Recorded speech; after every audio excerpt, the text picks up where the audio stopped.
Oh, well, what is your favorite indie game? Well, I mean, Favorite what game? Indie game, like independent. I've never been asked that before. What's my favorite game? Indie game, I think. Favorite game. Indiana Jones or independent game? Zelda: Link to the Past. Privateer. That's a different answer than you gave last time. No, I said Privateer and Persona 4. Indie. Oh, was it indie game? Oh, indie game. Okay. Oh, I heard any game. Oh, okay. Yeah. Sorry. I love Braid.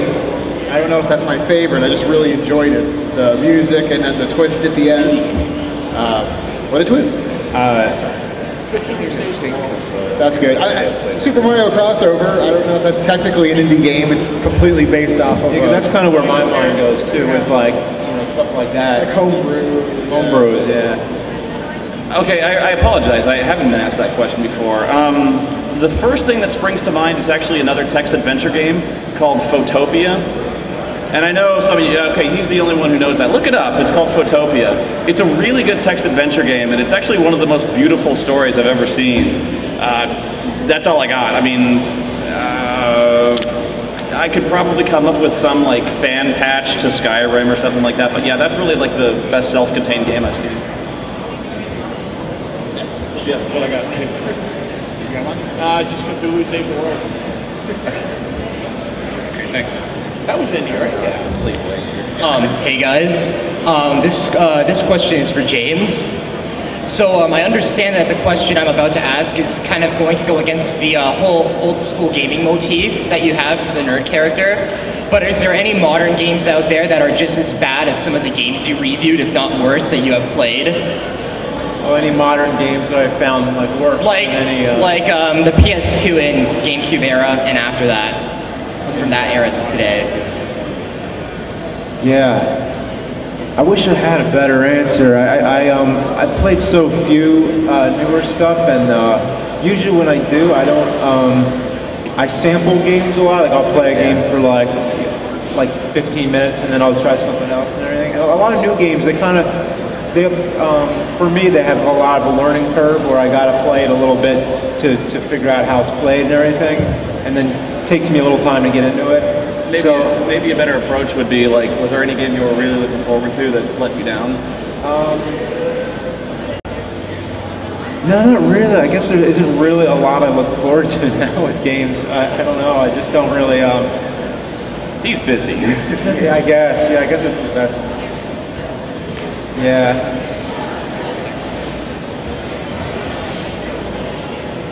Hello. This request is for James Rolfe. I've got a request for you, and I was wondering if you can do a review about board games, but video game based on board games. And in the video, there will be the nerd and board James reviewing board games. Like if it was like the Monopoly NES game or something? Exactly. And just having the idea of yourself arguing with yourself is just funny as hell. I've thought of the idea. It is a great idea, yeah. I have thought of the possibility. I don't know yet. Maybe one day that could happen. I'm just trying to think of a board game that had a really weird... Yeah, because I thought of it the other way around. Because I have a lot of board games based off of... Yeah, video games. I have a Zelda board game, a Mario board game, and a Pac-Man board game. Right. So I don't know. Maybe I'll find something to do with those one day. What? No. Which game? Sonic the Hedgehog board game. You should try the Gears of War board game.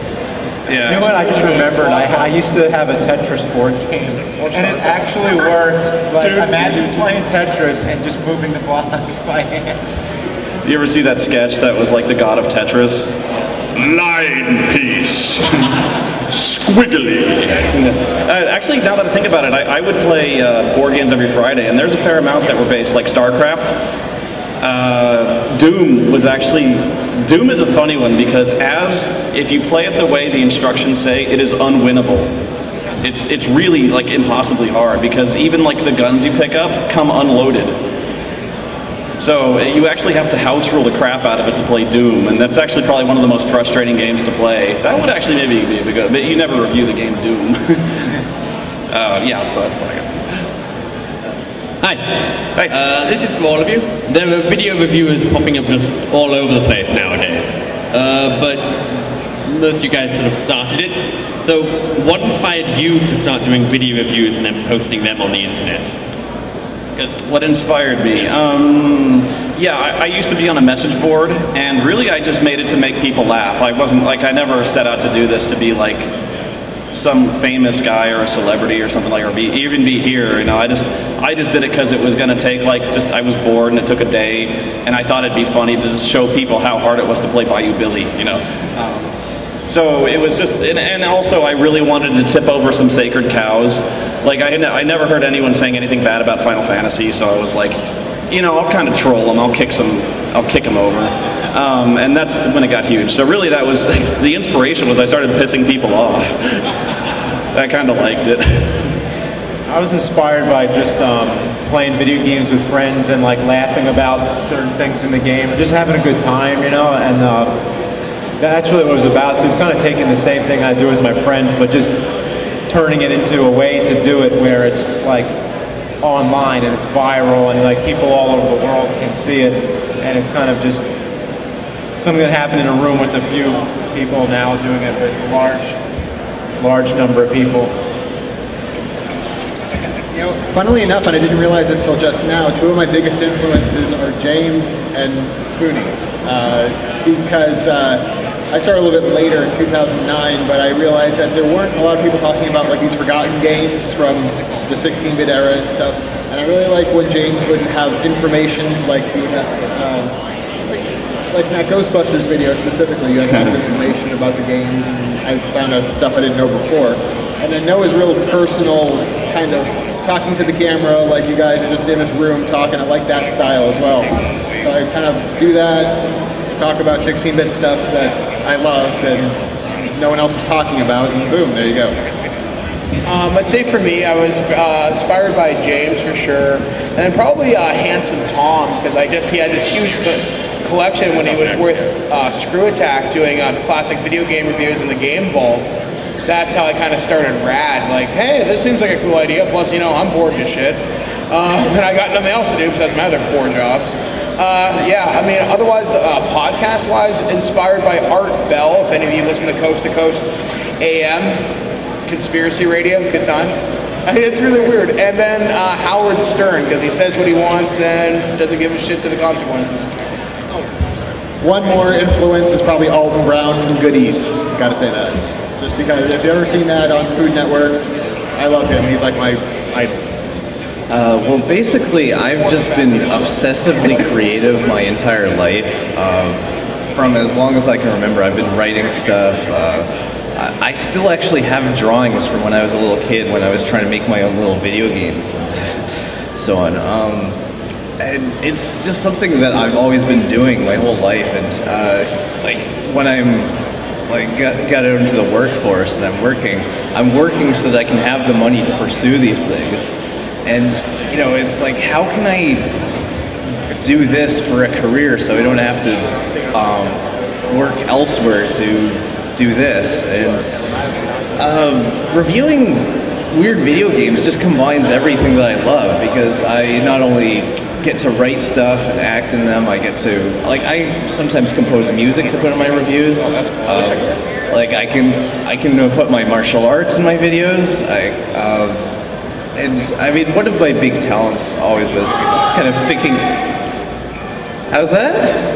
I don't think it's okay.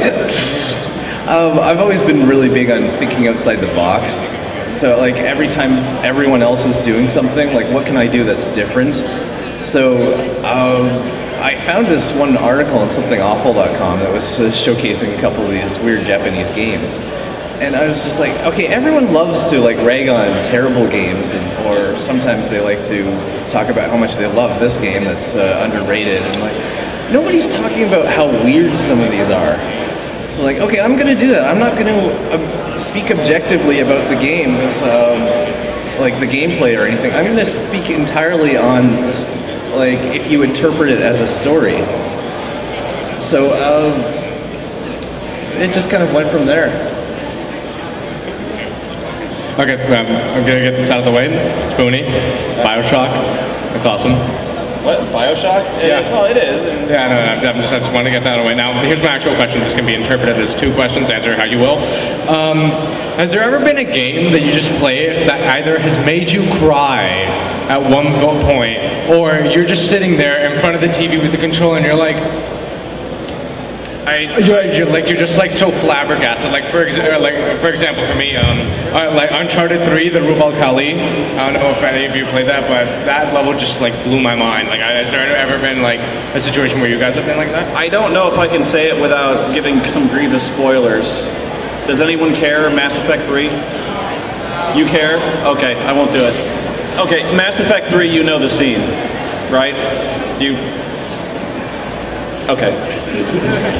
I didn't cry, but that was like about as moved as I ever get from a game.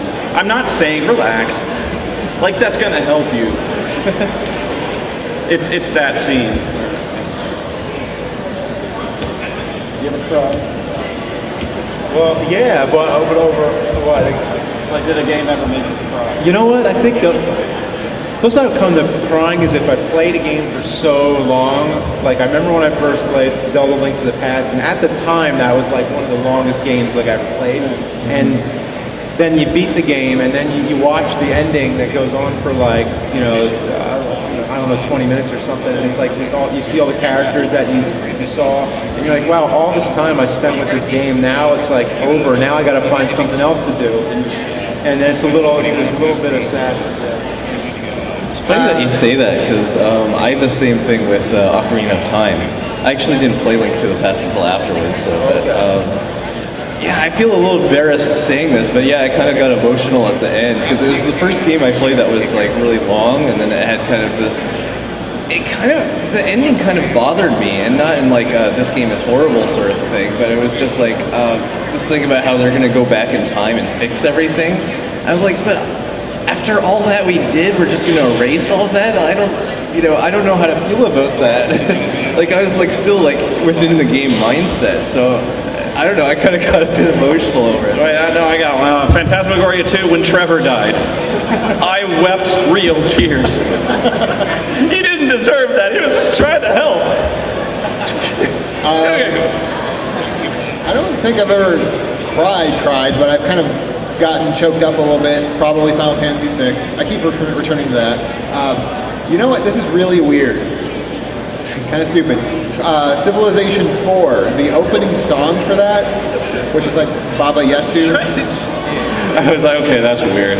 No, it's like just this opening scene, and the music is so beautiful, and they have this, kind of fakey looking by now CGI, just like showing the king come blah blah blah. I don't know. It doesn't make me cry, but it kind of like takes me aback a little bit, just because it's very powerful. It's a very powerful piece of music too. There are a couple of games that make me choke up. One of them, big surprise probably, Gears of War 3, where one of the main characters dies. I just didn't see that coming, though I guess I really should have in retrospect. Although one game that makes me cry, it was the first game to ever make me cry, was Illusion of Gaia. Right at the end of the game, where the two love interests are separated, and they find each other after like a millennia of time. And this is before I ever got a serious girlfriend, and I have to say that's the kind of love that I want to have, and that really choked me up. It helps when you're a young teenager and you got the emotions. Yeah, because like I was, this is before I became a cyborg.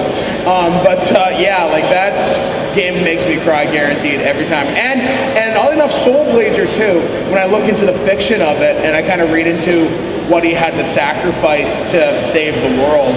I don't know, I mean, I really get into the fiction of games, so I cry easily like a little whiny bitch.